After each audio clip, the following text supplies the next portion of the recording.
Thank you so much for having us here. Again, my name is Morgan Gamble. I'm the director for the Veteran and Military Success Center. And then with me today is... Hello, everybody. My name is Jay Schrader. I'm the president of the Purdue Student Veteran Organization. By show of hands, I'm just curious, are any of you military affiliated yourself or have family members that may be military affiliated? Excellent. Have any of you, by chance, visited the Purdue Memorial Union?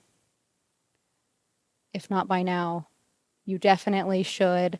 There's an excellent food court in the basement. Okay, good to know. So there's any wild guesses as to how many military affiliated students there are on campus?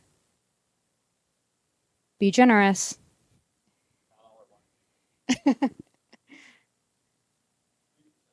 3%. Excellent. Thank you. 20%. It's very generous. We are including family members. Yes. 20%. Okay, go ahead. Oh, great question. Getting right to it. When I say military affiliated student, I'm talking about three things. I'm talking about a veteran. I'm talking about a service member currently serving in the United States military. And I'm also talking about legal spouses and dependents of service members. So all three of those are military affiliated. Okay. More than 2,600 students, so more than 2,600 students on campus at Purdue Online, Purdue Polytechnic are military affiliated. Does that shock anyone? No? Okay. Excellent. Our center is located in the Purdue Memorial Union, and I'm really here to speak with you about what our center is, what our mission is, and what the student demographic of military connected students looks like. So our mission is truly just to provide a comprehensive suite of wraparound services for military affiliated students in a variety of ways. Does anyone have some ideas how that might mean? Does anyone know a military affiliated student? Has anyone seen a ROTC cadet? Yes, we see those on Thursdays, right? Excellent. Does anyone live with one, perhaps? Okay. Okay.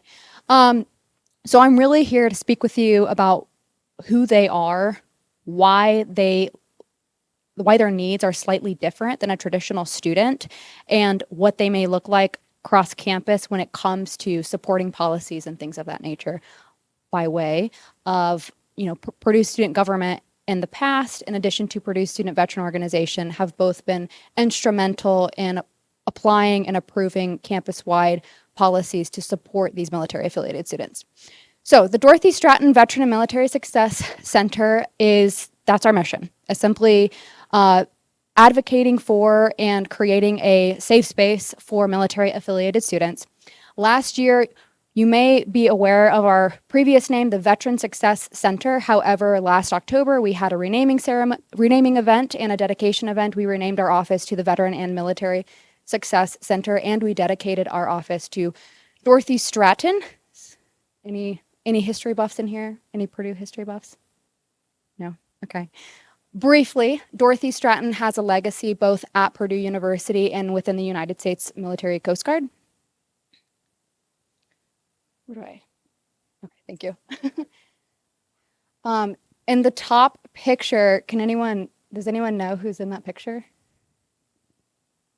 Yes. That is Amelia Earhart, yes. Dorothy Stratton at Purdue University was the first full-time dean of women, and she was instrumental in expanding the curricula available to women. She then went on to be very instrumental within the United States Coast Guard. And I do want to share this video with you all. Rebecca, where are you at? Are we allowed to share YouTube videos? Okay. We'll have to exit out. So Dorothy Stratton, way back when, essentially, it's a link that we'll have to click on.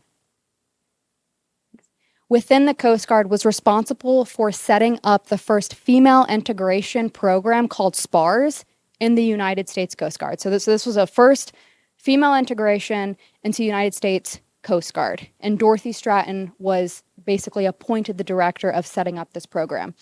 As of today, her legacy still widely is lively within the United States Coast Guard in a variety of ways. There is a United States national security cutter. Do we know what national security cutters are? They're essentially these big, giant security defense boats that for example, United States Coast Guard has. And this cutter is named after Dorothy Stratton. And these are essentially midshipmen on that cutter. Go ahead. Greetings from Coast Guard Cutter Stratton. We are currently deployed in the South Pacific, but we would like to honor our namesake, Dorothy Does anyone know? Stratton and the spars. Stratton is a national security cutter named after Dorothy Stratton, the first director of spars during World War II. Captain Stratton picked the name SPARS, and it means Semper Paratus, always ready. Coast Guard Cutter Stratton has 150 crew members, but Dorothy Stratton led over 10,000 spars during World War II. The spars were the female component of the Coast Guard during World War II and paved the way for female integration in the Coast Guard workforce. Dorothy Stratton is someone that was way ahead of her time. When I think of her and what she means to me, I think of the legacy and the standard that she set for all females and the possibilities that I now have available to me. I am honored to be serving aboard the Coast Guard Cutter Stratton. Dorothy Stratton, to me, is a trailblazer in the Coast Guard, and as a female myself, I want to try to carry on that same leadership and show, as a mom, how you can not only do this job, but you can also thrive. And that's just an inspiration for me. That's all from Coast Guard Cutter Stratton. Go Coast Guard, go Boilers! The video was completed last year. So in case you're curious about just really excellent Purdue military history, this is one of those examples. Dorothy Stratton is an excellent person that we're excited to dedicate our office to. Our office has been open for exactly 10 years as of September 2011. In the beginning, our office did not exist until a student organization, the Purdue Student Veteran Organization, the same organization Jay is president of currently, advocated and organized for support professionally from the university for military-affiliated type things, such as students were getting deployed in the middle of their academics, which I'm sure you all can imagine can be quite disruptive to a transcript, for example. There's a variety of reasons that they advocated for professional staff, but essentially, in the process of doing so, our student organization quite literally paved the way for our center to exist. In the beginning, we only had 2 full-time employees. That has since then grown to 7 full-time employees. Way back when, our population looked like 350 students. It now is 2,600 plus military-affiliated students.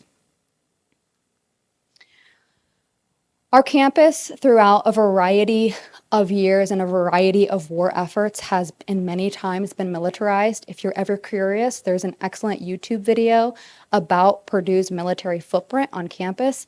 That's a picture of our campus. Is that shocking? Yeah? No? I see yes and I see no. Sorry? I believe it's on the road that the armory's on, that like first left. Or, I don't know my directions. First right, yes. Yeah. So I just hope to highlight the fact from our founding as a university, as a land-grant institution with a connection to support for military-affiliated students, that being one of our things that really set us up as a land-grant institution. We've continued to have a military footprint on campus. We continue to see, we've only ever seen growth as a center within our office, and that's really what I'm here to just bring awareness around. So specifically, this is some data that we've had since 2011. You can see I've got them broken up amongst main campus, statewide, Polytechnic, Purdue Online, and then overall the total. Is this surprising to anyone? This amount of growth? What I see as a director is as federal and state code around accessibility of education benefits changes, we see the direct impact and growth on our campus towards individuals using those types of benefits or using their military affiliated service connection to pay for their higher education. I like to show this because if you look at our main campus, veterans, by traditional definition of they were in the service, I'm pointing to the veteran population on all three campuses. So main campus, Purdue Online, and then Purdue Polytechnic. So for main campus, veterans are actually our smallest population. This data is from fall of 2023. I have ran the data for this year. It looks fairly similar. I'm not quite ready to publish it. Purdue Online, however, that's their majority percentage, is the traditional definition of veteran. And then Purdue Polytechnic as well has a very large cohort of veteran affiliated students. Does it surprise anyone to see that family members are the majority on Purdue's campus? No? Okay. In terms of percentage, this is kind of how it shuffles out when I pull a report for military affiliated student. We're almost at 4% for Purdue population. That's just Purdue West Lafayette. 3.81 for Purdue West Lafayette and Purdue Online. 10.5 for Purdue Online. Our work really is affiliated administratively when it comes to military-related education benefits. Has anyone ever heard of the GI Bill? Okay. Has anyone ever heard of like federal tuition assistance or any other type of service member education benefit? So what I hope to bring, I guess, some transparency around is time in service can mean, for a lack of a better term, free tuition. And that's what can be a number of these programs. And when military affiliated students get to our campus, this is where our office really has an administrative component in making this connection for military service members. For example, the VA education benefit, the GI Bill program, we have these chapters here available at Purdue University. Any wild guesses as to how many tuition dollars this could generate? Any wild guesses? No idea? $2.5 million. Let's get two more guesses. Go ahead. 5 million, okay. 7 million, okay. Thank you all for participating. I'll bring some awareness. The first chapter up there, chapter 33, in last fiscal year, $6 million. Yeah. So it's a really, there's a great opportunity when it comes to service members being able to pay for higher education.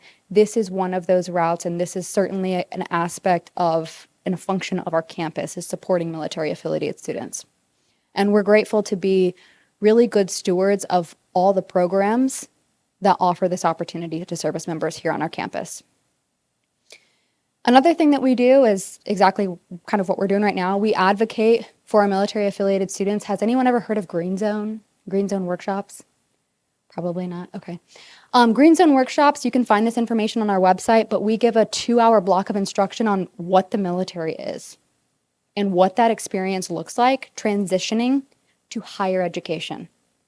If you can imagine, in the military, it's very structured, and Jay could probably speak to this a lot more than I could, but it's very structured in that it's even broken down to the moment you know when you're expected to brush your teeth. Can you imagine that? That's how structured that is. Would you agree? Yeah.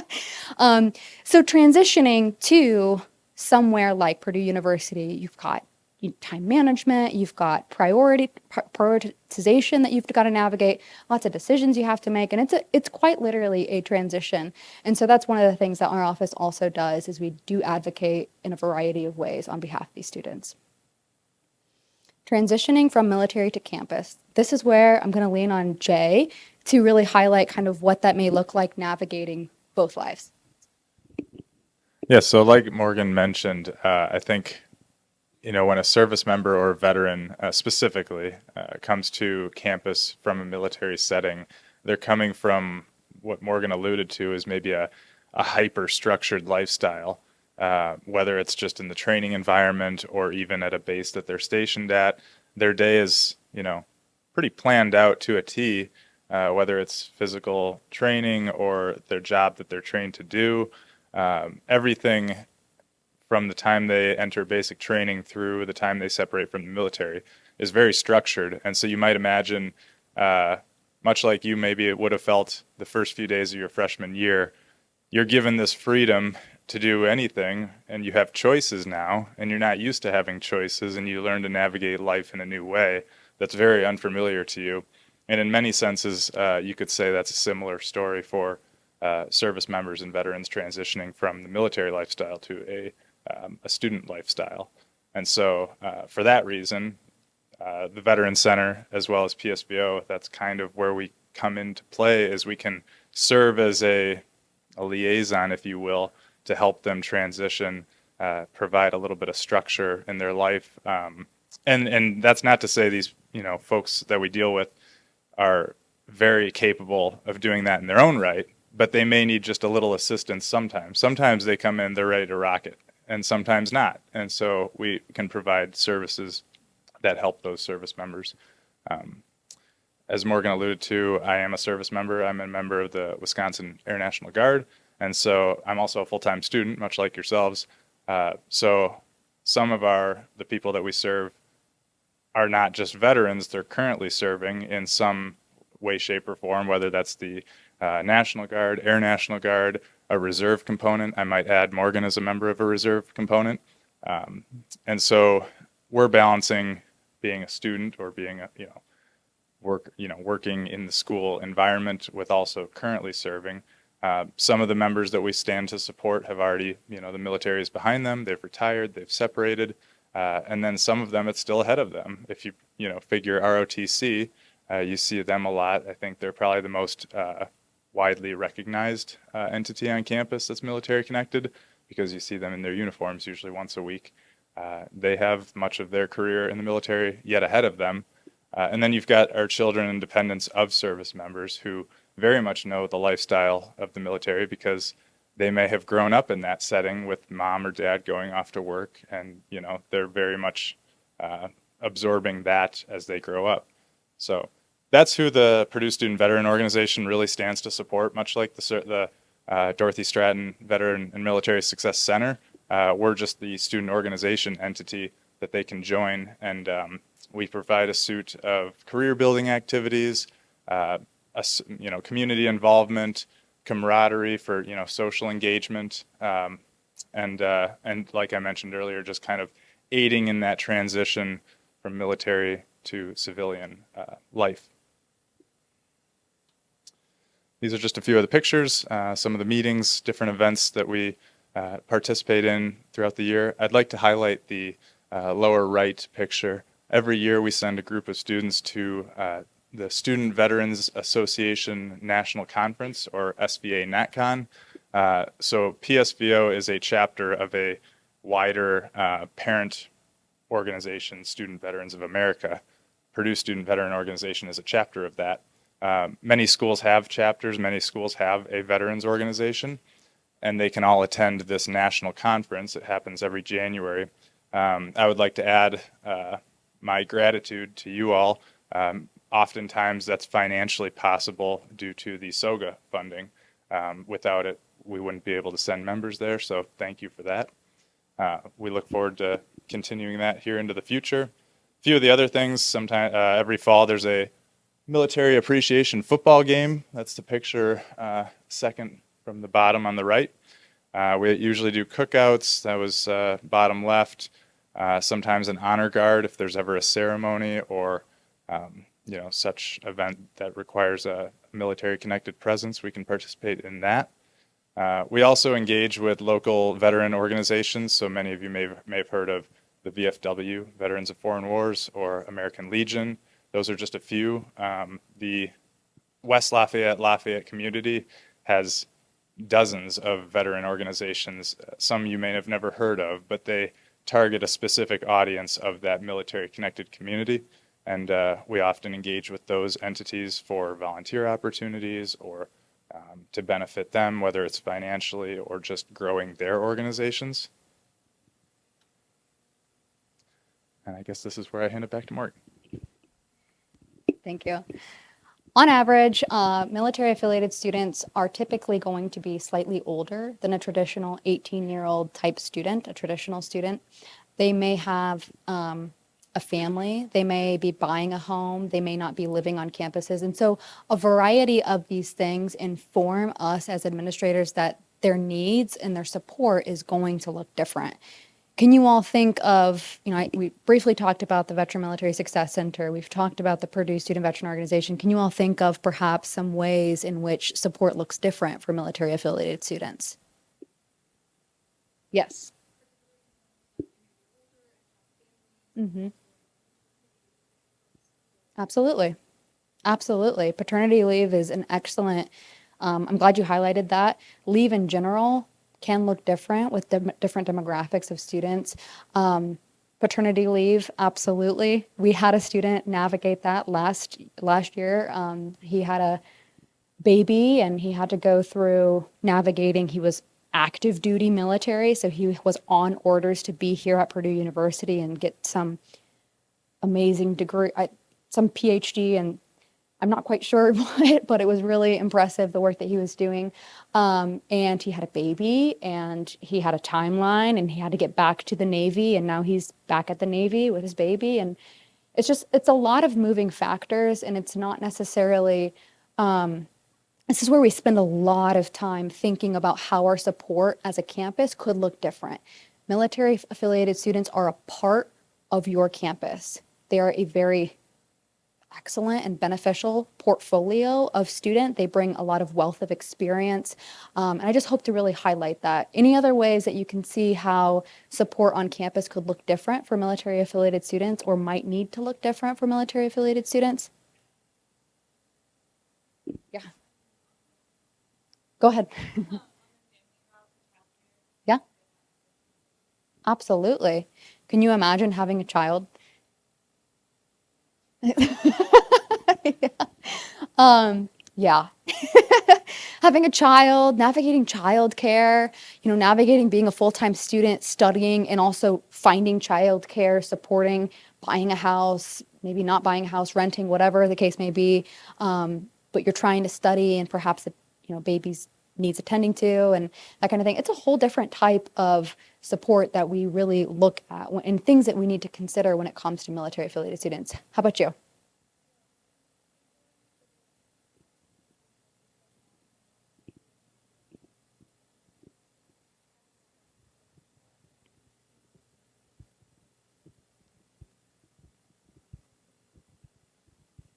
Absolutely. You've really highlighted an excellent thing. There is, it is very confusing when you come to higher education and you have this understanding that my parents spent X amount of years in the service and I know it means some sort of benefit, and it's just really hard to understand. So there is this administrative, perhaps, burden on the fact that it's really hard and and inaccessible. It can be. And our office interjects, or we try to, in that and really paint the picture of what this could look like. Yes, you qualify for state aid and federal aid and the VA's program.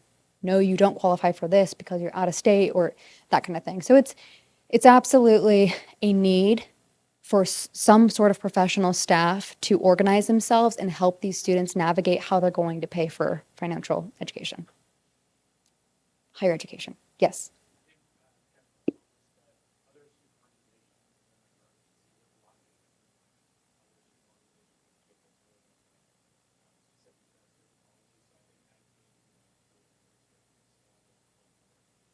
Yeah,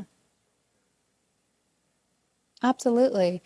Do you all have, you bring up a great point in the fact that different demographics of students have very different needs. ROTC, does anyone know an ROTC cadet? They've got a lot on their plates, like a lot. With just on top of their academic schedule, they have 6 to 9 additional credits because they're an ROTC member. So they got military science, they've got their lab, they've got to crawl around in dirt on Thursday evenings and all sorts of things, because what ROTC is they're blending military training with getting your higher education bachelor's degree to create that official member in the United States military once they graduate. Purdue Student Veteran Organizations have it's a whole different wealth of different types of support. Okay, so there's military absence leave policies. Sometimes our students get deployed, and there's campus-wide policies and initiatives that specifically support this military-affiliated population. So you bring up a great point. Anything else? I think we have 1 more minute. I think. Oh, so generous. We will take questions as well, starting now. Long story short, I hope to share that there's an office that supports military-affiliated students. We've only ever seen growth.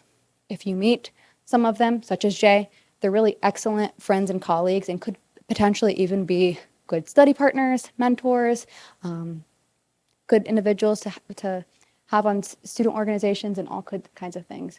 Go ahead. Has PSG worked on any legislation for military affiliated individuals in the last couple of years? Absolutely.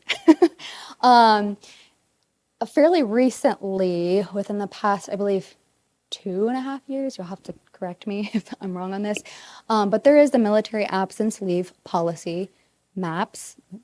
No, it's not the MAPS. Military absence leave policy. It's a university-wide policy. It gives current active service members days of leave for mandatory military training. So, Jay, do you have mandatory military training? Okay. Is it an option for you to not attend? Do we hear that? So he's a service member first, and then he's also a student here at Purdue. So he has military training, and here at Purdue we have a policy.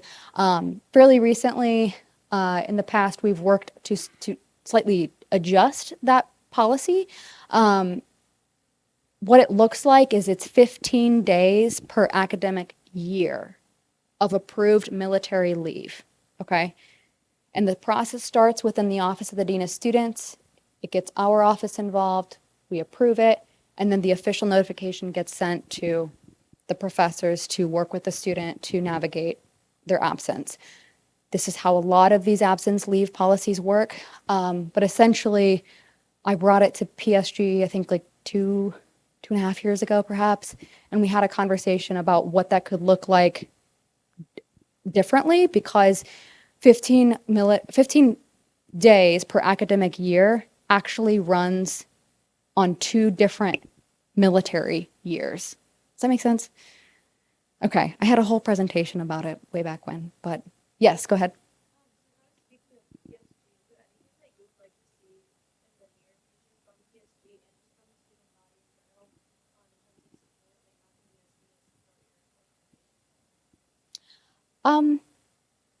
I think, I don't know, Jay, do you have anything?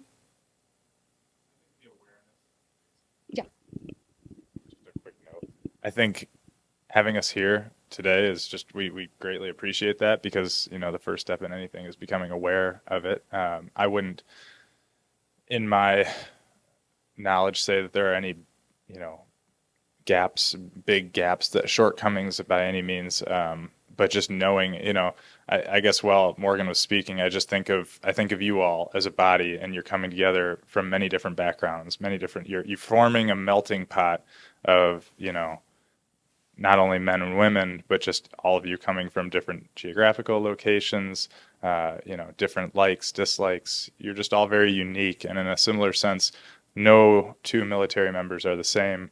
You've got different jobs, different branches, different locations they would have come from, different capacities in which they served, deployments. Some deploy, some have never deployed. You just have so much variety there, and I think just knowing that you can't put one member in this bucket, even just military connected, it's just, it still doesn't quite cover, it doesn't check all the boxes. There's many, unique, just different intricacies with all the different individuals. But I would just, thank you all for having us.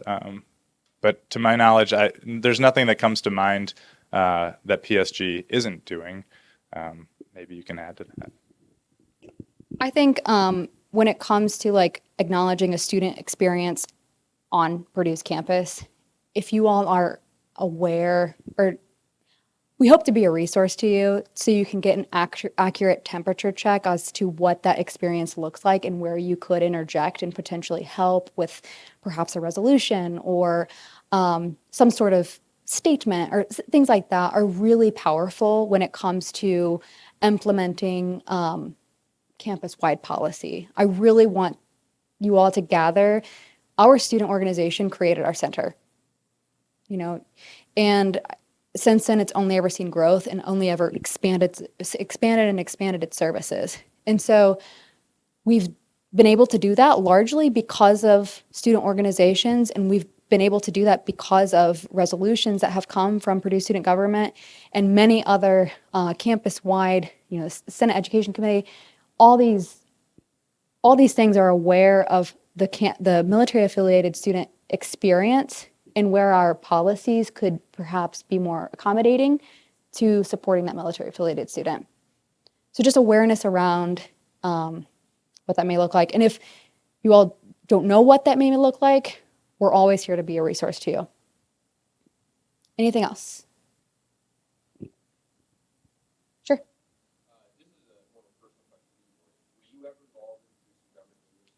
I was very much, yes. Yeah. Do you want me to speak to that or no?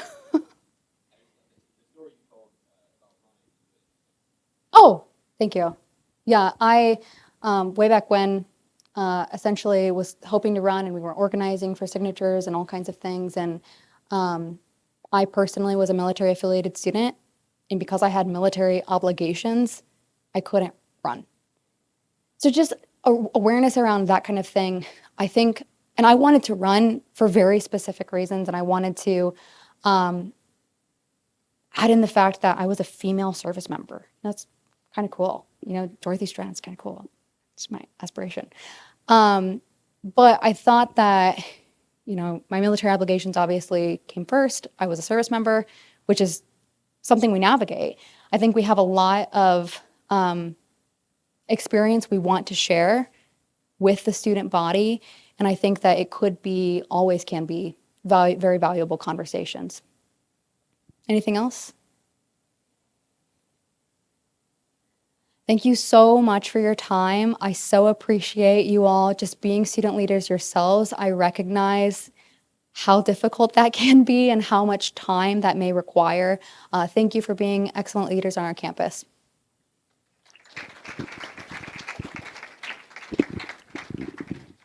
Oh, I just hate that. Oh, don't look at my email.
All right, before I begin this meeting, is everybody aware, this is kind of loud, is everybody aware of how voting is working tonight?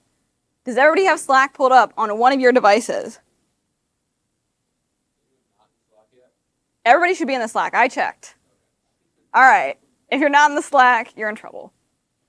Okay. Everybody good? Everybody have Slack pulled up? Everybody understand? Just a reminder that those voting are only senators. So even if you're in the chat but you're not a senator, then you don't have the authority to vote. Yes. Okay. All right. At time 7:38, I will now call this meeting to order. Okay. First, we'll get started with introduction of visitors. So if you are a Senate Associate Member, yes, question. It's in the Senate channel. Eli, our interim secretary for just tonight, put the polls in there. Let me know if anybody has issues accessing them. You don't see them?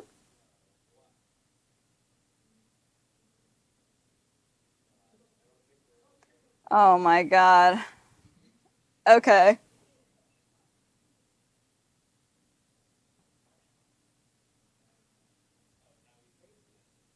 You good?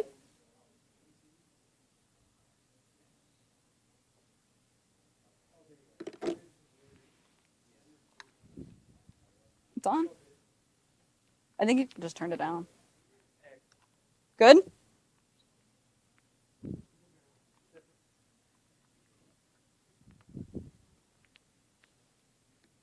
All right. Everybody's in the Slack? We good? Perfect.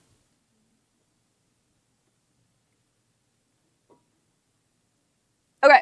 First, we get started with our introduction of visitors. If you are a Senate Associate Member or if you are the exponent, you are going to state your name and then you're going to say, I'm here as a Senate Associate Member for blank or for the College of blank. If you're the exponent, you're going to state your name and say you're here with the exponent. So let's go ahead and get started. Exponent, does exponent want to go first? Oh, there you guys are. Or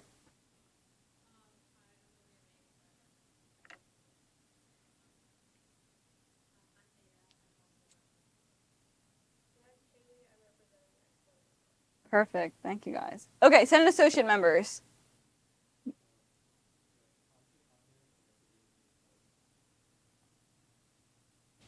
Laura McRae, representing the College of Health and Human Sciences.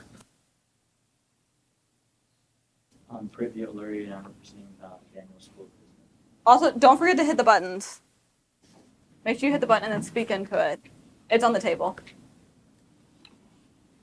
I'm Anna Heck, and I'm a Senate Associate Member with the College of Agriculture. I'm Grace Sorigi, and I'm a Senate Associate Member for the College of Pharmacy. I'm Willie Frederick, and I'm a Senate Associate Member for the College of Pharmacy. I'm Tatum Hodge, and I'm representing the College of Agriculture. Do we have any other Senate Associate Members? Also, if you guys have any issues with the buttons, feel free to interrupt me at any point.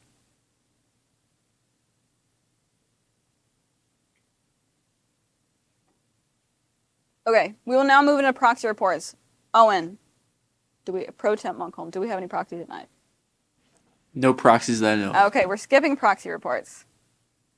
Okay. I will now take roll call. Senator Martin. Senator Kaufman.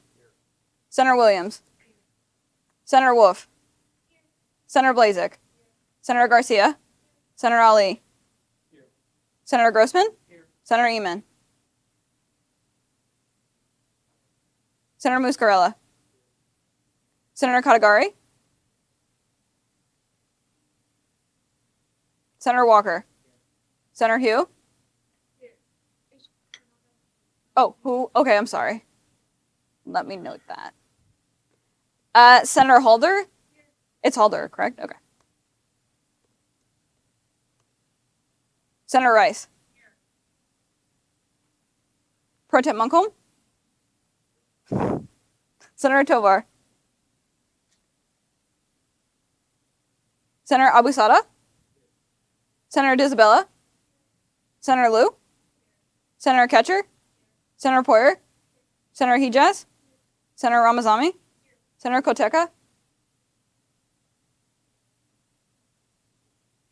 Senator Bergen?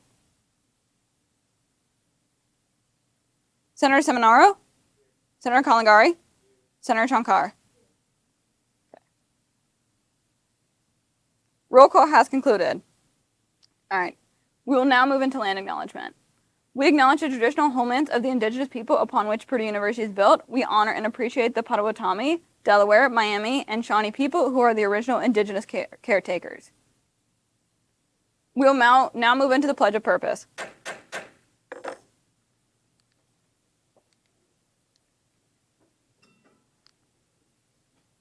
The clicker is not working. There it goes. Okay.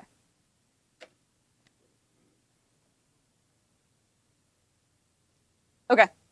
Our purpose is to be the voice of the Purdue student body, serve the needs of students in all university matters, and provide leadership that stimulates initiative, inspires excellence, and exemplifies professionalism. And above all else.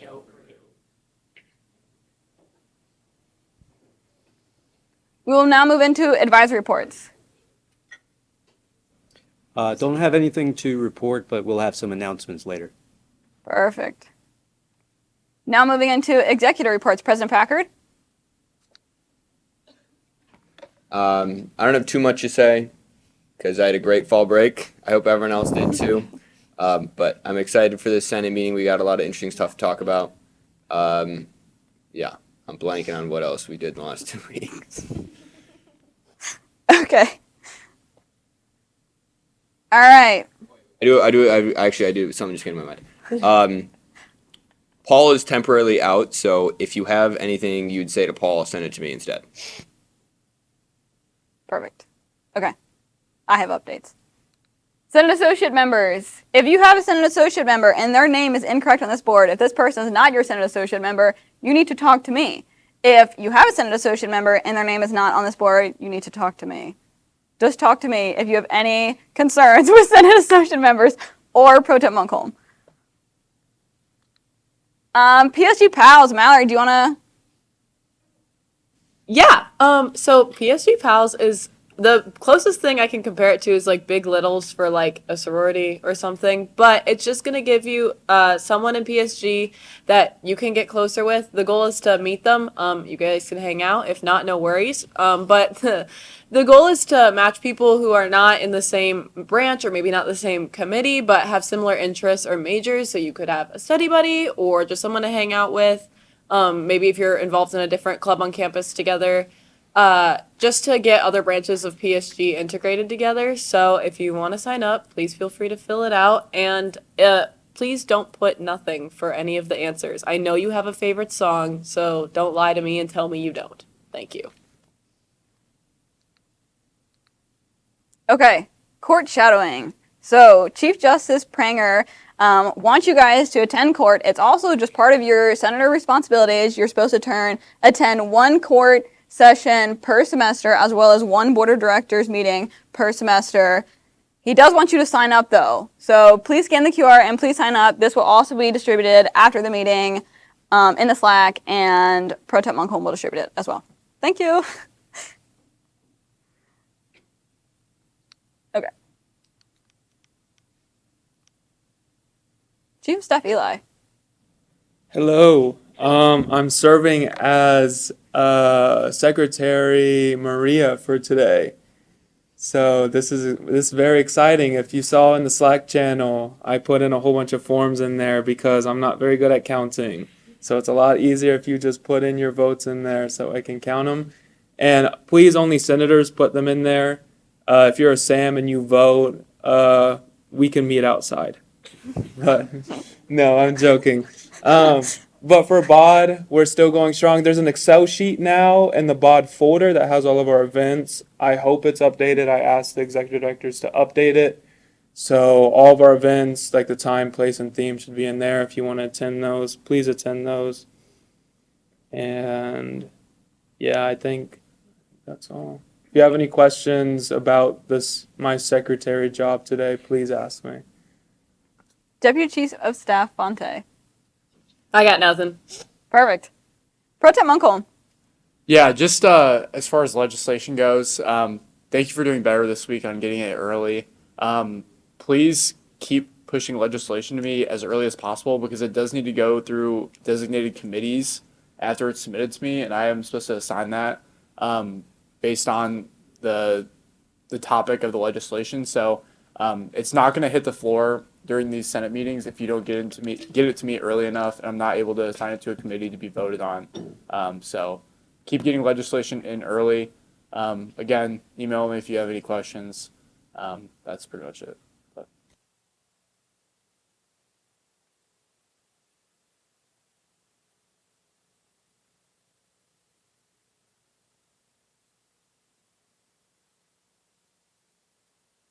Paul's behalf. As Brian mentioned to me earlier, SOGA Period 2 closes on October 14th. So if you're with any other clubs, make sure you get those in. But yeah, things are going well on the treasure end. Paul's been killing it this semester, which is great.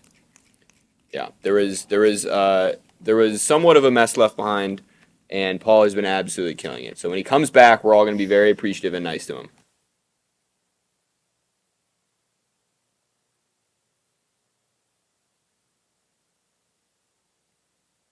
All right, so the next Boilermaker briefing ideally will be going out on October 14th, so that is this upcoming Monday. So if you have any like pressing updates, like I appreciate Senator Grossman for sending me a message about, hey, put some of the stuff Financial Affairs is doing. That's super helpful to me because there's so many things happening in PSG at once that it's really hard for me to know what to put in the briefing. So if you have anything cool going on, let me know. You can Slack me, whatever. I'm pretty accessible. And other than that, all's been going really good. You guys are doing amazing work. That's it. No updates.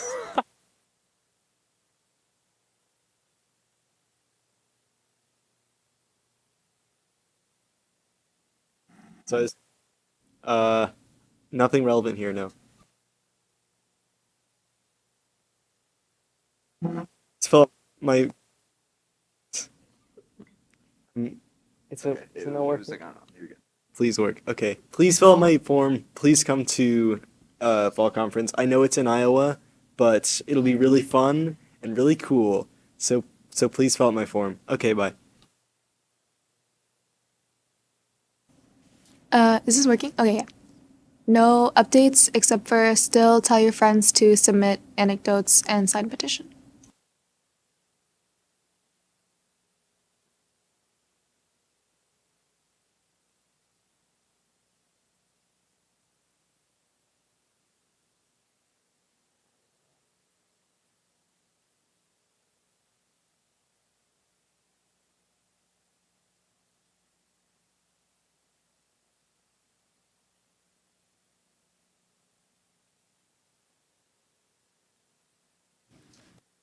Testing? So good? Okay, cool.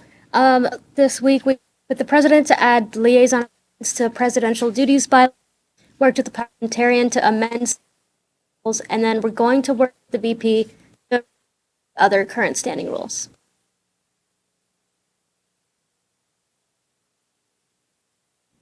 Yeah, it's very exciting. We have opened the small grants program, so tell all your friends in their respective clubs, go apply. Very easy. We already have some applications already. And then we're also going to get the small grants program in the Boilermaker briefing, so that's also exciting. And this year, I don't think FA has done tabling in recent memory, so we're probably going to do some tabling. And we're going to get the word out, the small grants program. So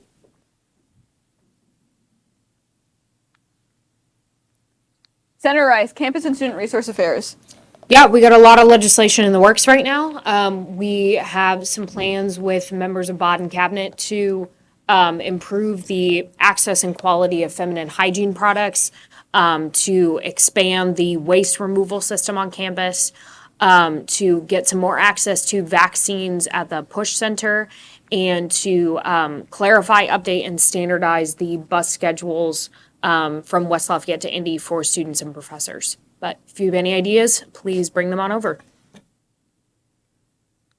Senator Poirier, University and Academic Affairs. All right, is this working? All right, so we're looking at our first sort of push of legislation of the year, which is starting work on a potential MEPS expansion. So that's going to be our big goal for at least the rest of this semester, and then some other legislation by other members of UAA. Okay. Any additional committee reports? Seeing none, we are going to move into informal discussion. Do I hear any informal discussion on Bill 2436?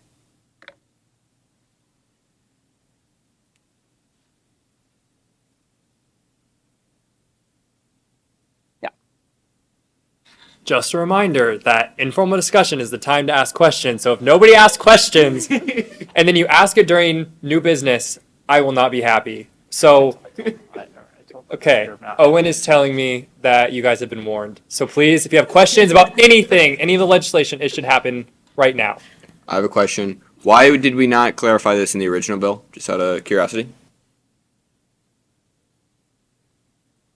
Was it intentional to make it once a year, the 250?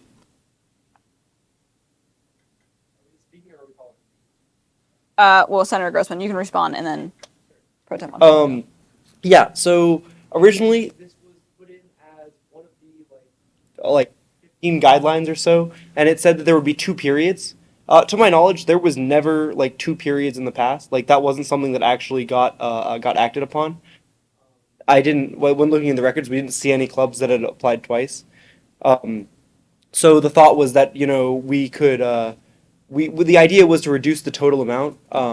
But it's probably a good idea to make it so that people can apply in the spring, especially if we end up having money left over. So for clarification, like 3 weeks ago, it was intentional to make it once a year, and now we're going back. Just for clear. I think this is way more. This is more general, I believe, than the way we had it. I think. I think Pro Tem Montcalm has a comment. Yeah, I want to clarify that I think there was a miscommunication between cabinet and senators on this. The original time it was passed. So this is basically rectifying that from your end. So, yeah. I also think this addresses a lot of the concerns that people had brought up when we were talking about the original amendments to the guidelines. This is kind of our way of, I don't know, just making sense of all of the concerns that people had and trying to address that. Yeah, this is a really great compromise between the two positions on small grants, which are that they should be low bureaucracy and easy to prove, and also that they should provide money to organizations like enough money to do something. While this doesn't make people able to have bigger events, it doesn't mean that they could theoretically have more events, because if they were using the entirety for one event in the fall, they could do that again for an event in the spring.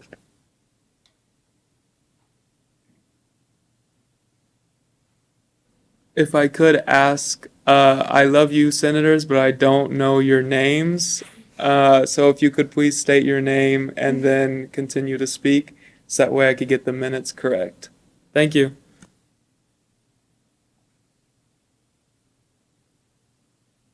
Any other questions? Or if any other cabinet members have major points of discussion, it would be preferred to be now. President Packard and Treasurer Packard, on behalf of the President and Treasurer, we both support this bill. Thank you, Treasurer and President. All right. Do I hear any informed discussion on Bill 2437?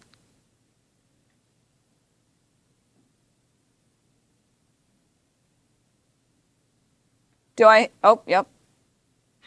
Okay, so I raised a concern at the beginning of session about this very bill with the author. Essentially, how it was originally written, right there, actually, you can see may only be composed of senators within Purdue student government, which means that no SAMs, like SAMs and cabinet members both would not be allowed to even be in the meeting. Or if they were in the meeting, they wouldn't be allowed to even talk. So I think later there will be an amendment proposed on this bill that says that it can be composed of senators and those within Purdue student government. So that means that the ad hoc could be made up of senators, SAMs, cabinet, the other branches, whatever you need. And then even then, the senators are still the only voting members. Everybody else will be non-voting, but this kind of opens up the scope if we want to make this collaboration across the three branches. I, Senator Ramaswamy, agree with that amendment.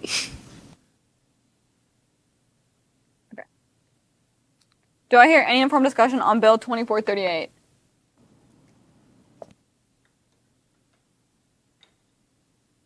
Sorry, I wrote something down. Don't forget to say your name, too, for Yeah, sorry, Secretary. Senator Garcia. And I think that something during caucus that had come up was a confusion of kind of the duties of the liaisons and how to appoint them and the scope of it. And from my perspective, it seems that there's kind of two different directions that it could go. One of them being that the liaisons are essentially a contact list of people the president believes will be relevant to current and future PSG projects, and then the president would be responsible for gathering this contact information and encouraging these liaisons to communicate problems they're facing. And then the second direction seems to be like what was brought up, liaisons as more of like an official role within Purdue student government, and then they'd almost be like a point of contact between related interest groups. Like, say there was a liaison for Christian organizations rather than like each Christian group and or church on campus, it'd be like one person that connects all of them. And then it seems like this would be more of an appointed or elected role. So I just feel like we should maybe clarify what this role actually is. Okay, so it's more of what you were describing in your first description, where it's going to be more of a contact list. I wrote it somewhat intentionally vague because I don't know entirely what it's going to look like, but I think this is a good idea. So, for example, when issues inevitably come up, like if it's a military issue or it was voting or parking, whatever, et cetera, and we take a stance on it, we want to make the most informed decisions possible. And I think I've seen a lot already our year and previous years that there's not always a fast enough connection between whoever's writing the legislation or doing the initiatives and the people that really know what's going on. So like for voting, for example, you know, I did not know intrinsically what was going on there, but we have organizations at Purdue and Mel Groover who knew everything immediately. I think establishing connections and basically a contact list for people that are experts within areas will strengthen our legislation and initiatives. It's somewhat intentionally vague. It's going to be infinitely long. I put it under presidential duties, but I think the president should take input from other people, and we should make a list that's as equitable as possible. Yeah. And it won't be official appointments. It'll be adding people to the list. I just want to add to the intent behind this is to minimize overlap between initiatives that different orgs are doing so that we're being more efficient with these initiatives and so that we're not, you know, accomplishing similar things at similar timelines. That way we can work together and collaborate more on initiatives rather than both doing the same thing and then ending up at the same result. Senator Rice. Yeah, so I was actually the person that brought this concern up originally in caucus, so I'm going to propose an amendment to clarify this. So the section where it says the responsibility to appoint students and administrative experts, I'd like to change that to the responsibility to connect with students and administrative experts. The appoint part of that makes it seem like we're adding a position under the student body president, which I don't think is what's happening here anymore. If we just say connect with, how is that an official part of PSG? Are you trying to make this a part of PSG? I think it should be documented and a responsibility of the president. Because when you say connected, I'm just thinking, like networking. The president might meet some people this year, maybe not. You know what I mean? I think it should be more rigorous than connected. I don't know if connected is the right word. I'd use to describe this. I think Parliamentarian Newman has an objection. So 2 points. So if you change it to connect, then that is no longer. It is a much weaker responsibility of the president if that were to happen. Just looking at it from like a constitutional point, where like the physical action of connecting isn't really a responsibility, but the physical action of appointing is a presidential responsibility. The second thing I wanted to say is this structure is already being done in PSG, but specifically within the board of directors and the DEI committee. So we already have student liaisons, but it is specifically for that committee. So there was already a structure that we have been using for this subject area, but it's clarifying and making it stronger. Senator Rice. Yeah, so I think we really need to get down to the heart of what's happening here, whether these people are an official part of a position within PSG or whether they are advising experts. If they are advising experts, the word appoint is incorrect here. So we need to change that. Why would an advising expert be distinctly not a member of PSG? Senator Rice. I'm not saying they can't be a part of PSG. I'm saying there's a difference between giving someone a position with actionable power and a person that we consult when we feel the need to go to them. Yep, Pro Tem Muckle. I think the issue that we're all getting at here a little bit is, or at least with the majority of senators that I've spoken to about it, is that like this is going to be an undue burden on the president going forward because you're going to have to, first of all, pick people to appoint, like Senator Garcia mentioned. You're going to be a little bit discriminatory to certain groups in certain areas. And so I think like distancing this from specific positions might be better for like the scope of this bill or bylaw amendment. I think that like making it a little bit more informal is probably the better way to do this, because if you make it very specific and use the word appoint, you're going to have to appoint like 1,000 liaisons to make it inclusive to every single student area and every organization. So I think that's kind of where they're trying to get. I do want to clarify, Dr. King would be connecting us with a list of members and orgs who were part of a PRT or presidential roundtable years ago when PSG used to meet with orgs across the university. And so that list would be based off of prior PRT members / Dr. King would basically compose it. Senator Walker. If the word appoints is the thing that we're all taking issue with, I didn't know if either Parliamentarian Newman had a suggestion or if there was another, if it's between appoint and connect, if there's something in the middle that would be a better word to describe the action that we're trying to take or not. So I don't know specifically if there's a word in the middle, but Senator Rice, I was thinking about what you said, and in terms of how this bill is structured, so typically if a bill is very broad, it is passed by the legislator, it goes to the executive, then it's up to the executive branch to decide how it's enacted, right? So it'd be up to the executive to create roles, responsibilities, whatever it may be. But even then, you are the only body that has the power to put something into the Constitution or bylaws. So what I'm saying is, no matter what, even if it is an official position, they will not have official roles. Because if their official roles are not outlined in the Constitution or bylaws, then that means that it is up to the executive branch to decide what those roles are. It's like an at the discretion. I don't really know if that clarifies anything, but as I was thinking about it more, that if it's passed as read, then it's up to the executive to decide how it's enacted. Senator Rice. Yeah, I totally get that. That's totally the job of the executive branch. My concern is more of to what Pro Tem Munkholm mentioned, that by appointing people, and whether the role has power or not, it is a role, by giving certain organizations and certain demographics, certain populations a role, we are dignifying that group with a certain amount of power and status. So if we're going to be equitable here and not discriminatory, that would mean we would need to create thousands of roles for people across campus. If we establish this as more of a contact list of, here's who you talk to if you want to talk to Ace Food Pantry, here's who you talk to if you need to talk to Purdue Parking. If we set it up as more of a contact list and we say something like the response, I don't know, to... I have a way to word this if you want me to. Yeah, step in. I think the way you can word this is the responsibility to create a list of liaisons with students and administrative experts for different areas of student life. Like if you specify just literally putting contact list in this bylaw amendment, and if that's what it is, which it sounds like that's where it's going towards that presidential roundtable like idea of having people easily connected. Like if we just specify that, I think that takes a lot of the ambiguity out of the bylaw amendment. But feel free to talk if you don't like that. Yeah.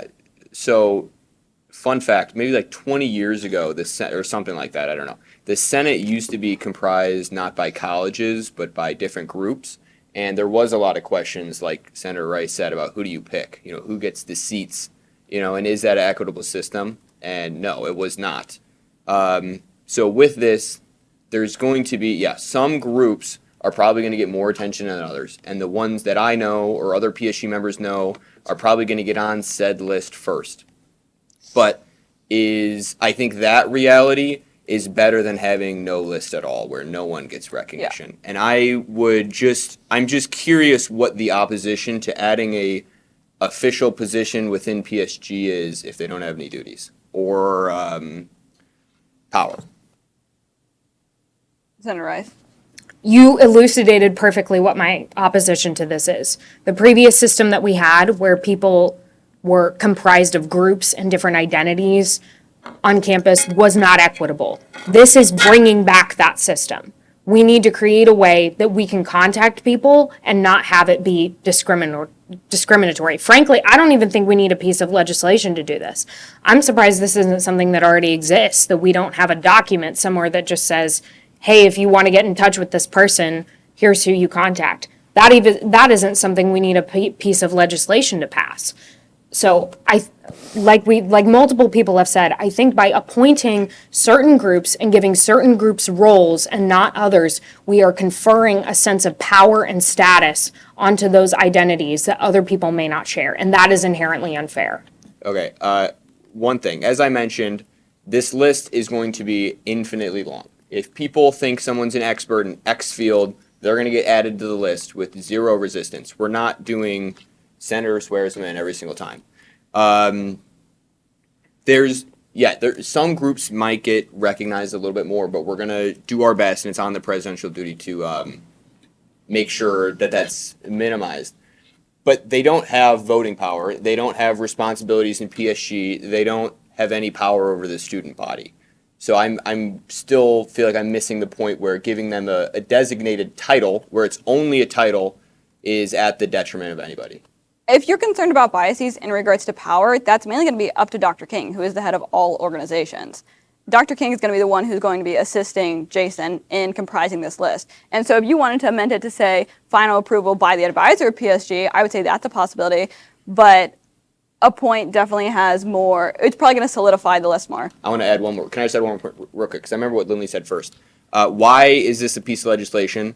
Well, that's a good question. Why don't I just go and do this right away? We need this written because when new administrations come around, people stop doing things.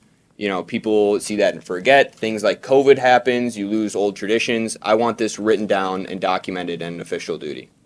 Pro Tem Malcolm. Just quick, that I was talking to Parliamentarian Newman about, since the word appoint is in there, the Senate would have to appoint every single liaison. Okay, we should definitely change the word then. Yeah. I don't know. That is like, this would technically be an executive appointment. So every single time that he had appointed a They'd be liaison, confirmed by the Senate. correct, but every single liaison would have to be confirmed, and if there's hundreds of them, The Senate wouldn't be appointing them, but the Senate would be confirming them, so you would get them all up here together. Was that not the intention? If we could do that. Oh, that just I thought sounds that like was a your mess. intention. Because that all means they have to be appointments go through confirmed the Senate. in Senate. If you appoint somebody, they have to be confirmed in Senate. So you could gather them all here and we could confirm them all at once. But if that's not what you want to do, if that's not the intention. Okay. Senator Rice? I am going to implore every senator, if that says a point, to vote against this. You all know how long it took for us to confirm BOD and cabinet and everything. We cannot confirm hundreds of people. We will get nothing passed this entire year if all we're doing is appointing liaisons. I am so sorry. I totally agree with President Packard's point that this should be a duty of the executive branch. We should have this on the books for years to come. I think this is a great thing. I'm surprised doesn't exist already. However, appointing people and giving people a role is a very different concept than putting people's names on a list. So what phrasing could we use to, I would say, implement this more strictly? Because create, I love it, but I don't think it's going to be enforced that well, personally. Okay. Senator Kaufman. Liv goes first. Okay, sorry. It's supposed to be order. I can't keep track of everybody, though.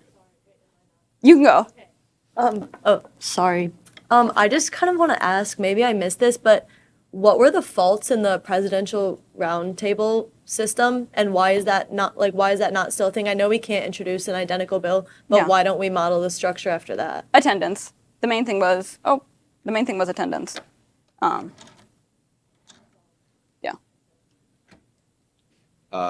So post when senators were made up of different groups, said presidential roundtable, I think it existed for like 4 years and then it died off. And then various PSG presidents tried bringing it back like 3 different times. And basically getting that many people in a room together at the same time was kind of difficult because intrinsically the people that would need to be there are generally pretty busy and stuff. That's why I thought this would be a nice compromise to keep PSG connected with the community, and get some of the same merits without the drawbacks they had. Senator Kaufman. Okay, I just have a quick question and then maybe a solution to our grammatical problem. Is the duty like of this list to be where like in the time of you drafting a piece of legislation or a bill or something, you have someone that you can call on for help in like crafting the legislation? Is that what the point of this is?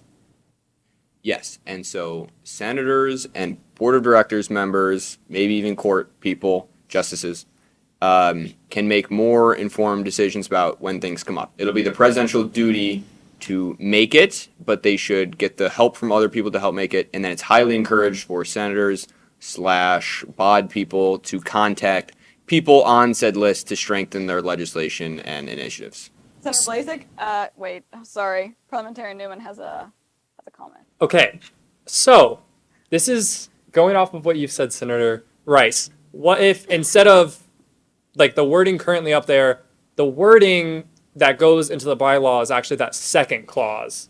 The clause that states the student body president works to maintain connections to experts within different areas of student life and renew documentation of liaisons every academic year. I think that would be beautiful. Yes.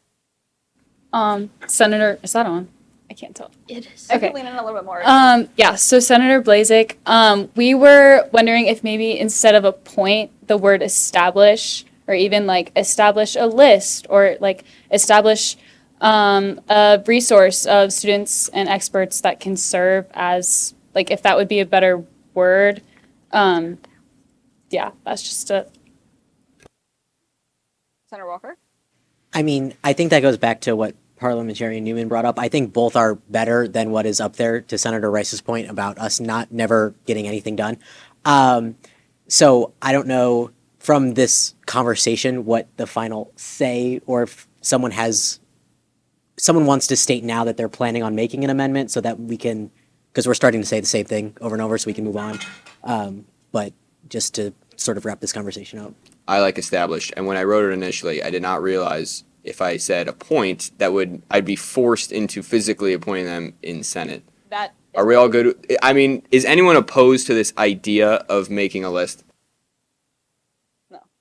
So we amend establish and we stop with this word discussion. I know it was my fault, but still. Okay, we're moving on. Unless anybody has any other commentary. Okay.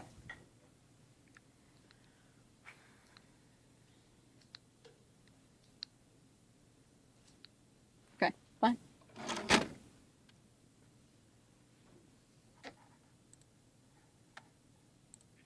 Okay. Do I hear any informal discussion on Resolution 2404? Did you, Pro Tem Uncle?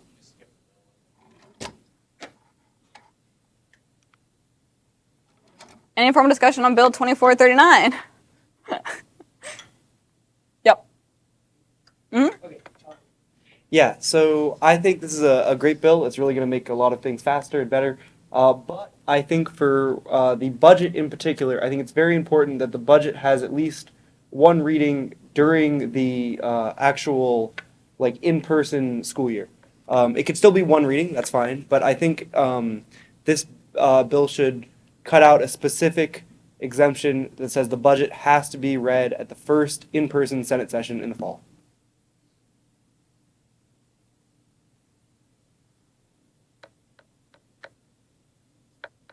Senator Walker?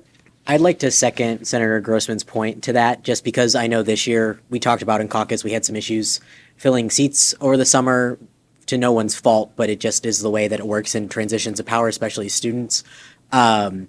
And as Senator Grossman brought up in the first meeting of the semester, some colleges were not present at all for that reading. So I second his point that something needs to be actually written to codify that it's read while all colleges are present at the first meeting. Senator Rice? Can I hear from temporary treasurer Packard on this? Because I know in the past that amendment has been proposed to review the budget at the first meeting, but there have been concerns that we need to establish the budget sooner in order to have something on the books. Is that a concern that still stands in the way of an amendment like this? Yeah, I don't know why it's going off now. I think Also, is my mic? really put me on the spot here. Like, the There's green's rules on, that but, like- have spending before the budget is created, but I also definitely understand the point where you guys want to see it in person. Okay. Well, I mean, I can look.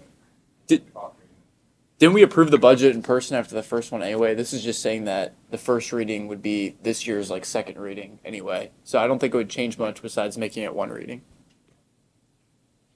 No, this has an exception for the budget.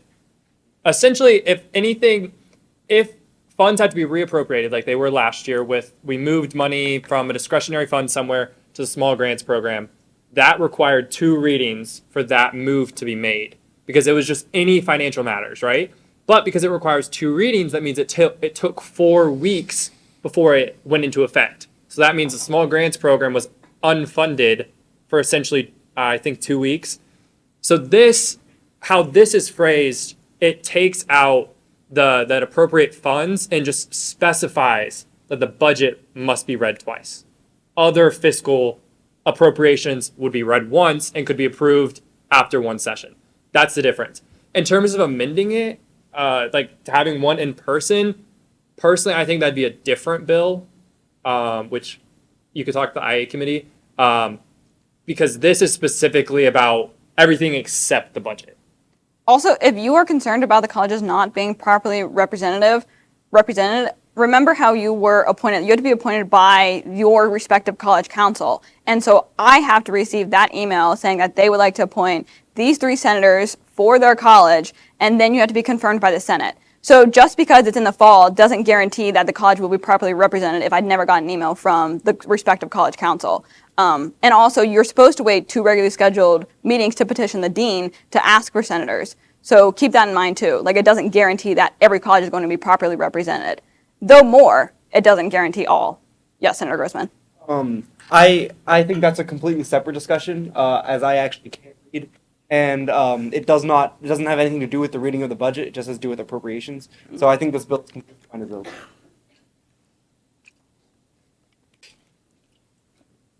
I just had a question. With this new change, would we still be able to do the things that we did at the start of the year, like the Be Involved Fair and ordering all of those PSG branded items so that way the committees could do introduction tabling at the beginning of the year? Yes. This has nothing to do with the reading being in the fall. Okay. Yeah. Just there being one reading. Also, there are fiscal guidelines that say if like the budget isn't approved and it's after July 1st, you have to ask approval of the advisor to spend a blah, blah, blah amount. So, okay. Any informal discussion on Resolution 2404?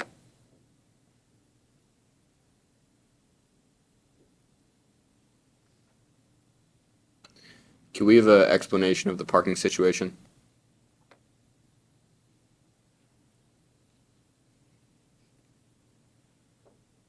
Okay, I'll speak on this.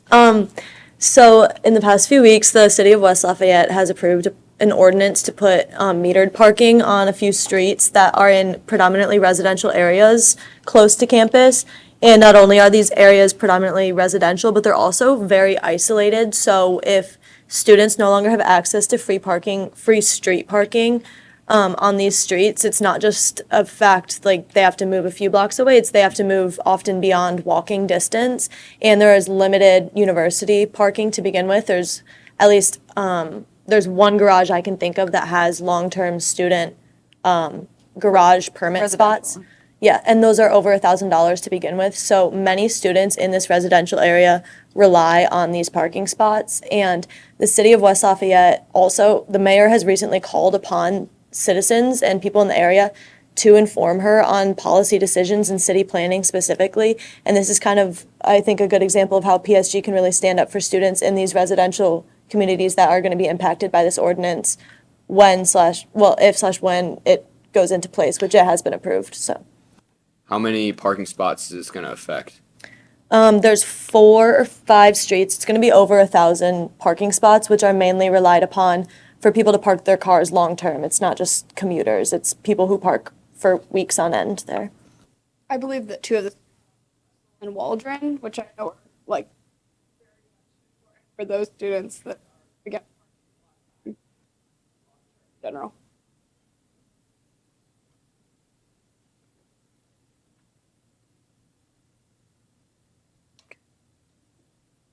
Do I hear any informal discussion on Resolution 2405?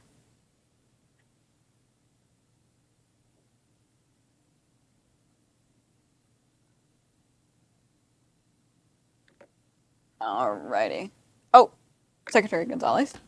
I want to say that this is an extremely important resolution, I believe, considering I was at all of the commencement ceremonies this previous year, and it is a shame that there are quite a few student names that will get covered up and will not get repeated.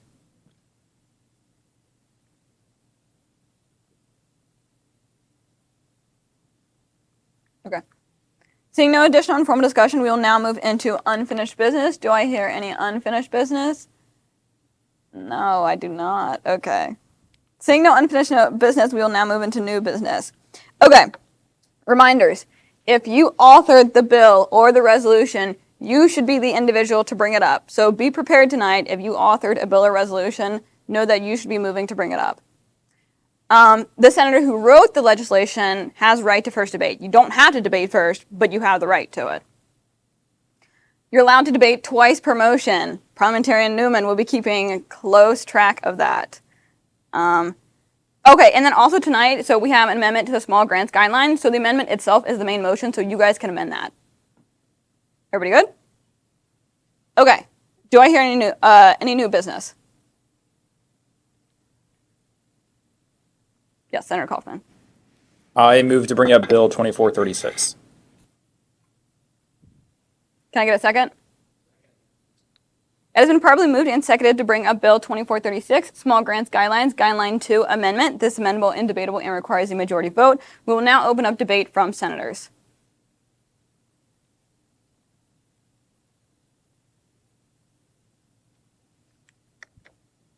Everybody have your Slack ready too.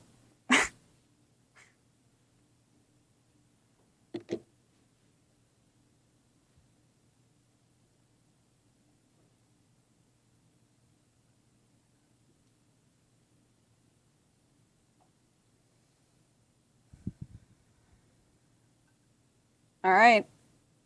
Seeing no debate, we will move into a vote on Bill 2436. Please vote via the poll in the Senate channel.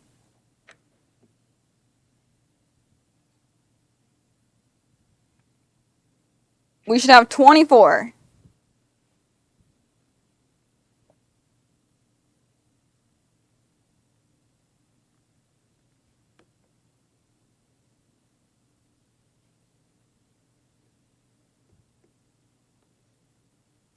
Secretary Maria? We only have 22 votes. Are there any senators present that have not voted? We got 23. Oh, 23. So we're only missing one. Has anyone not voted?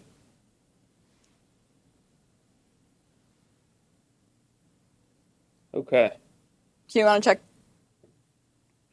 It's still 23. I must have just marked someone present that wasn't present. Okay. Sorry, it's my first day. It's okay, Sorry. Secretary Maria. I'll make sure to rectify that Okay. senator. Okay. With a vote of 23 to 0, Bill 2436 passes. Okay. Do I hear any other new business? Yes. I move to amend Bill 2437 by striking out within in therefore clause 1 in. Oh, I move to bring up Bill 2437. Can I get a second? It has been properly moved and seconded to bring up Bill 2437, establishing the Producing Government Food Accessibility Ad Hoc Committee. This is amendable and debatable and requires a majority vote. We will now open up debate from senators. You get first debate. Can I say the amendment Yes. right now? Okay.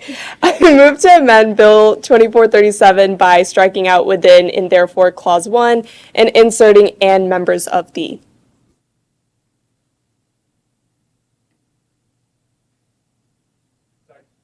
Perfect. It has been properly moved and seconded to amend Bill 2437. can you repeat it for me?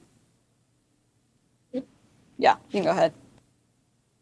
Yeah, no, repeat what you just said so everybody has that clarification. Okay. Amended Bill 2437 by striking out within and therefore clause 1 and inserting and members of the. Okay, and then moving forward, when we're doing amendments, send me the amendment on Slack so that I can read it out directly so that we're all under the same understanding of what the amendment is. But I should have told you that before, so that's my bad. This is amendable and debatable and requires a majority vote. We will now open up debate from senators. So this is debate on the amendment to the main motion.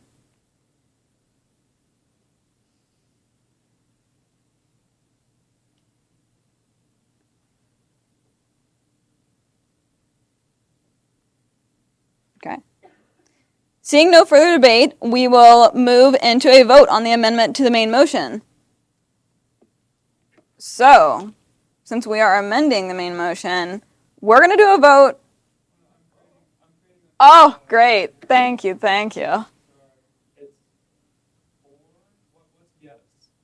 In favor, oppose, and abstain. No, you're so good. You could just put yes, no, maybe. Yes, no, don't want to vote. The amendment poll is now in. If you want to go and vote.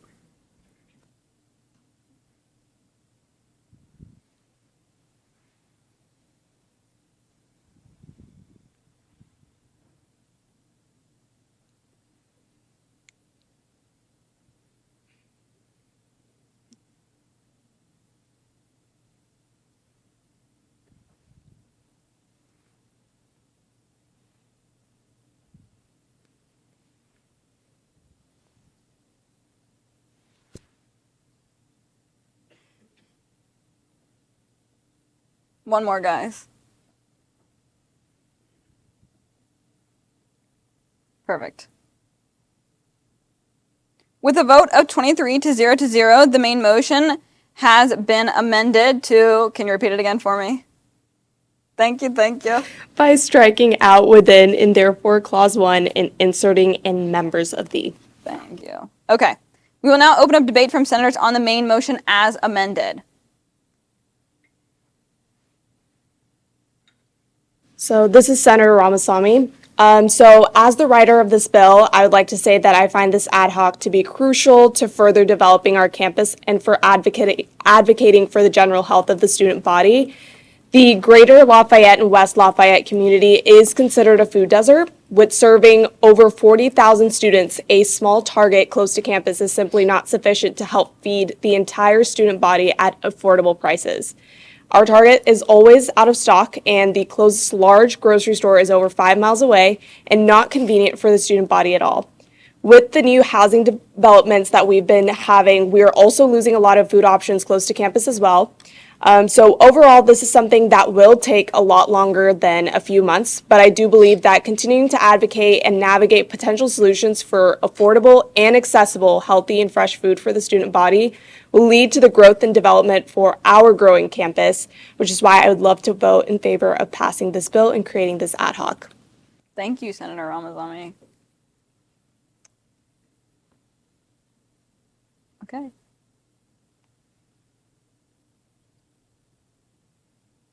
Seeing no further debate, we will move into a vote on the main motion as amended. So please vote via the Slack channel poll.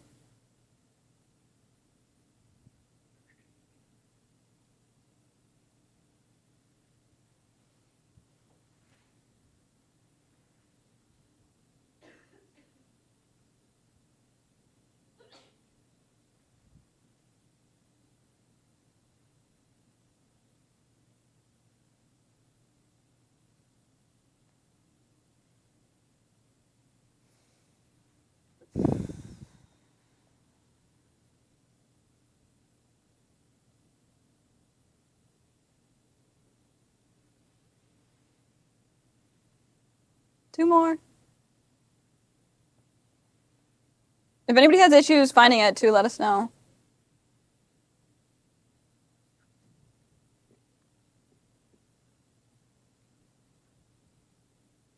Okay, perfect. With a vote of 23 to 0, Bill 2437 passes as amended. Okay. Do I hear any further new business? I move to bring up Bill 2438. It has been properly moved and seconded to bring up Bill 2438, bylaw amendment, addition of student liaisons. This amendable, indebatable, and requires a majority vote. We will now open up debate from senators. Also, if you guys are going to amend this, send me a message in the Slack so that I can read it off directly. Yes, Senator Kaufman. I move to amend this bill by striking out the word appoint and therefore clause 1 and inserting the word establish. It has been properly moved and seconded to amend Bill 2438. Let me see the message. You're good. Take your time. Take your time.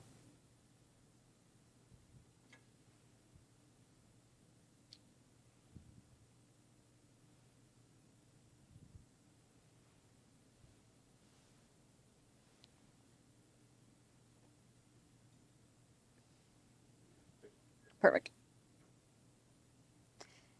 It has been properly moved and seconded to amend Bill 2438 by striking out a point in the therefore clause 1 and inserting the word establish. This amendable and debatable and requires a majority vote. We will now open up debate from senators.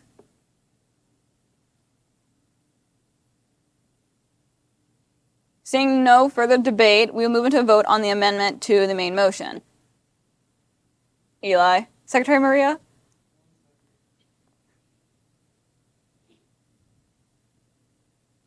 We gotta just like vote on the poll and then they can take it off, yeah? I just wanted to say, for bylaw amendments, standing rules amendments, and constitution amendments, it's a 2/3 vote on the amendment, but this is an amendment to the amendment, so it's just majority. So this is majority, but when we get back to the main motion, it's a 2/3, and then the standing rules amendment will also be a 2/3 vote. Yeah. We got 2/3 though, so we're good.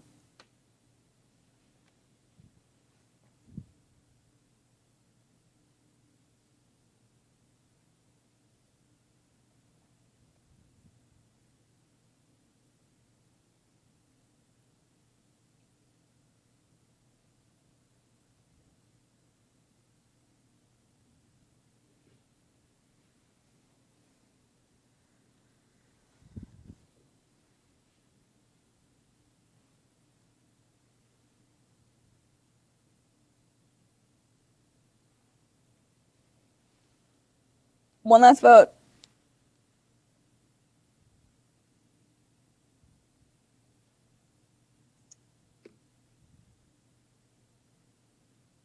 I see y'all. I just gotta pull it up.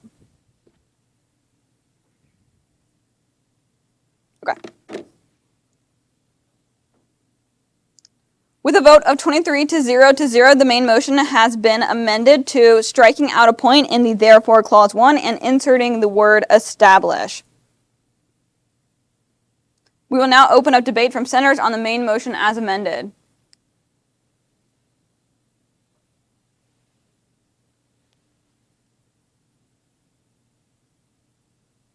Seeing no further debate, we will move into a vote on the main motion as amended. So this is 2/3.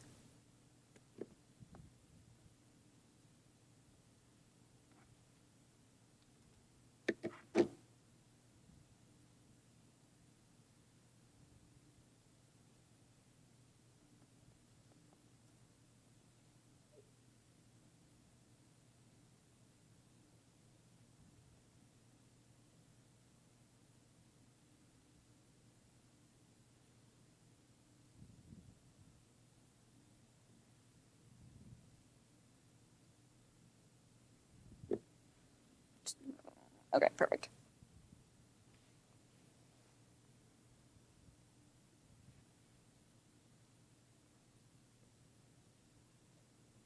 With a vote of 23 to 0, Bill 2438 passes as amended.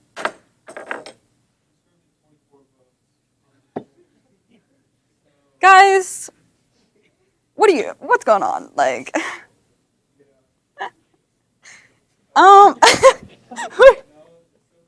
okay, if there's 24 of you you here. It's okay. Like, just let me know if you weren't in the Slack. Okay. So, roll call was right. We do have 24 of you here. We're all good. Like, don't be afraid to, like, say you're not in the Slack or, like, it's fine. Like, okay. Do I hear any other new business? Move to bring Bill 2439 to the floor.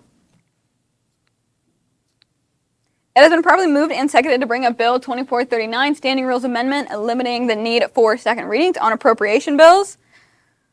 This is amendable and debatable and requires a majority vote. We will now open up debate from senators.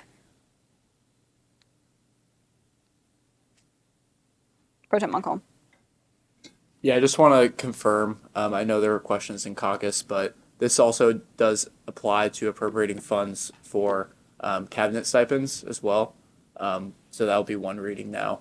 And like Parliamentarian Newman stated, the budget will be read twice still.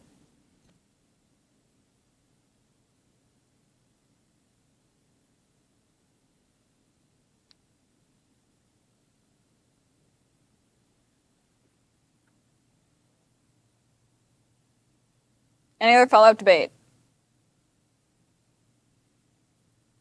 Seeing none, we move into a vote on Bill 2439. Please vote via the Senate Slack channel.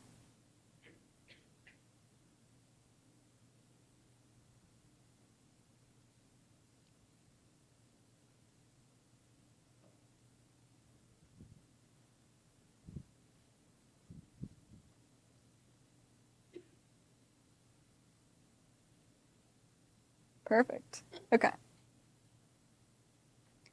With a vote of 24 to 0, Bill 2439 passes. Any other new business? I move to bring up Resolution 2404. It has been properly moved and seconded to bring up Resolution 2404, opposition of the new parking meter ordinance. This is amendable and debatable and requires a majority vote. We will now open up debate from senators. Yes, Senator Ramazani. Yeah, I mean, just to start off, I feel like the parking situation at Purdue is not favorable for students at all, and I think this ordinance just kind of adds on to that issue. We already have very limited parking, and on top of that, that parking is also pretty expensive for students, and so a lot of students rely on that free parking, and with that also being metered, in general, in my opinion, I believe this parking ordinance is just not in the best of the student body, and PSG kind of has the power to be able to influence that and make changes in the community to better serve Purdue students as well. So I will be voting in favor of this.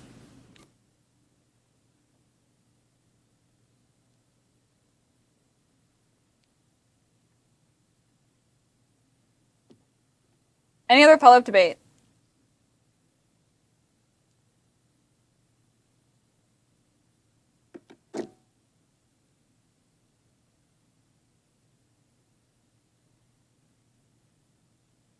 Seeing none, we will move into a vote on Resolution 2404. Vote via the poll.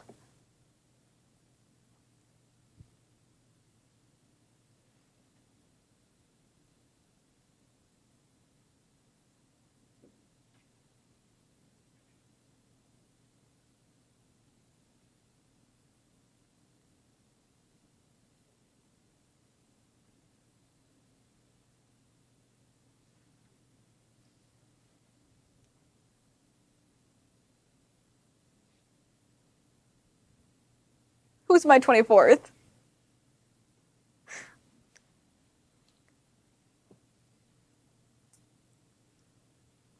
Watch it be you, Owen, the whole time. No, I know, I can see. Okay, 24, perfect. Okay. With a vote of 24 to 0, Resolution 2404 passes. All right, any other new business? Senator Grossman.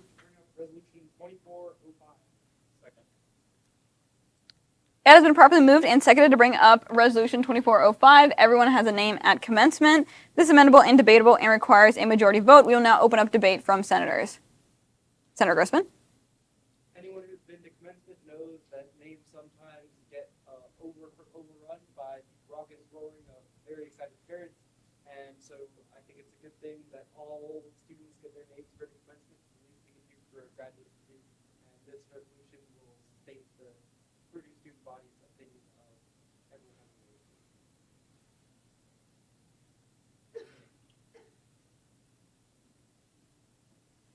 Any other debate? Seeing none, we move into a vote on Resolution 2405. Please vote via the poll.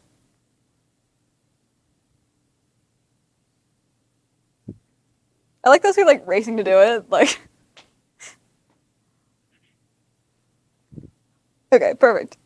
With a vote of 24 to 0, Resolution 2405 passes. All right. Do I hear any other new business? Seeing none, we will move into announcements. Do I hear any announcements? Oh, we're going to let our advisor go first. Sorry, Eli. All right, in retrospect, I probably could have brought this up in the report, but to follow up, President/interim Treasurer Packard, the SOGA Period 2 deadline is the 14th, and we most likely will be reviewing that on the 20th, so agreements should be done by the end of the month. The Period 3 deadline is January 21st, and that's for beginning of March to the end of May. Also, we have an equipment grant. That deadline is coming up on the 31st, and we are looking for reviewers. Need about 4 or 5 more. So if anyone is interested in joining that, it does entail about a 30-minute viewpoint neutrality training, but that's pretty straightforward. So if you're interested, please reach out to Interim Treasurer Packard and let him know. And finally, CARE, the Center for Advocacy, Response, and Education, is having their second annual Domestic and Relationship Violence Honor Walk. That's on the 24th at 7:20. We will be there. Oh, everyone knows about that already? They don't know about it, but we're going to be there. Yeah, I was going to say that your VP, Senior, and President Packard do have the form. They're aware of that. So if you're interested, please reach out to them. They can provide that link for you. Secretary Maria, not that one, the other one, will be distributing a form to all of you very soon regarding that. But most of Cabinet will be there. That's all I've got. Also, we'll be doing like the candles on the side. Well, unless you want to walk. Some of you can walk if you want to walk, but we'll be doing the candles. Well, Secretary Maria had their flag first. I think this is the last time I'm able to talk to you all. So can I please ask your guys' opinions on the Slack? If any of you hate it or love it, please speak now. So much better. Let's do it forever. Okay. Okay, Good. Is it good? Second. Okay, perfect. All right, Also, I'll pass on the information to the actual secretary because, surprise, I'm not Secretary Maria. yeah, it's going to be much easier for her to keep legislative records too. Senator Walker? The one thing I will say is you might want to make a channel just for Senate voting. Yeah. That only has voting members and like. Yeah, that's the intention. Okay, good. Yeah. Just as we get bigger with more stamps. Yes. President Packard? Who likes IU? You got an interesting opportunity. Okay, IU. So, as you're familiar, Nick's job is to bring us to form delegations and to bring us to conferences, and those are generally regional or national conferences. IU student government has taken it upon themselves to make their own Indiana student government conference. And the first meeting is October 25th. It's a Friday, I think, 2 weeks from now. And we are sending a delegation. Becca's going. And I gotta check my schedule, but I should be there. it'll be a fun time. So I will send out a more official message or sign up. But do you know where it is, Becca? It's in Indy. I think it's in Bloomington. I would assume. It's either in Bloomington or Indy. Somewhere. And it'll be a good time. I just want to put this on everybody's radar. If people want to meet other Indiana student government people, it'll be a really good time. Also, we were told that they're supposed to have like a politicians panel, so that may or may not be there. Senator Merritt may or may not be there, but the contact has been given to the IU student body president, So you guys know.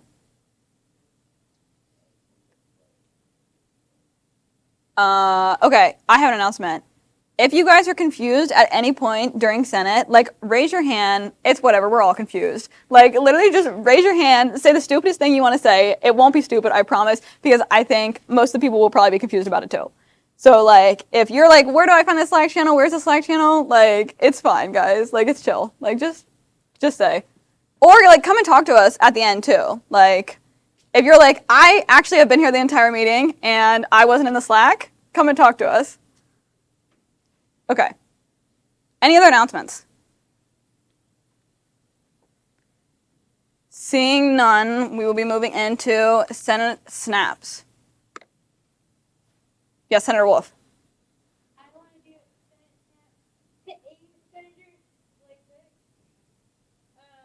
Oh wait, I didn't turn this on. Sorry. For coming up with the word establish with Senator Garcia. Also, if you get a Senate snap, get snacks from the basket. It's down there.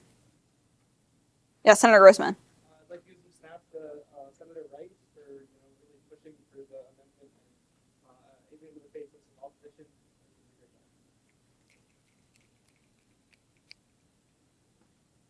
Pro Tem Uncle. Senate snaps for Senator Kaufman for seconding literally everything. Anyone has the authority. Any senator can second anything. You know, it doesn't have to be it. Press Secretary Gonzalez.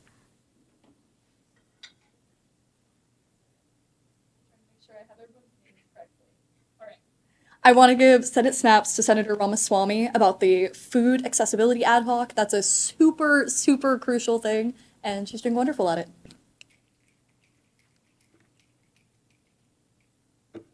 I want to second that Senator Snap to Senator Ramaswamy for the amazing comments in regards to your own legislation. It was great.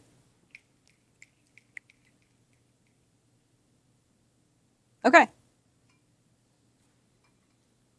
Senate snaps to President Packer for taking on Treasurer Springer's duties in the interim. Thank you very much. Senator Snaps to Interim Secretary Maria.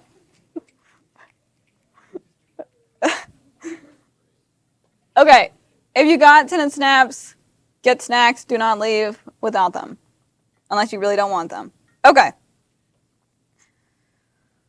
I will now entertain a motion to adjourn.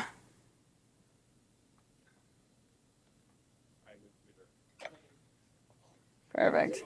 It has been properly moved and seconded to adjourn this meeting. It is not amendable nor debatable and requires a 2/3 majority vote. All those say aye.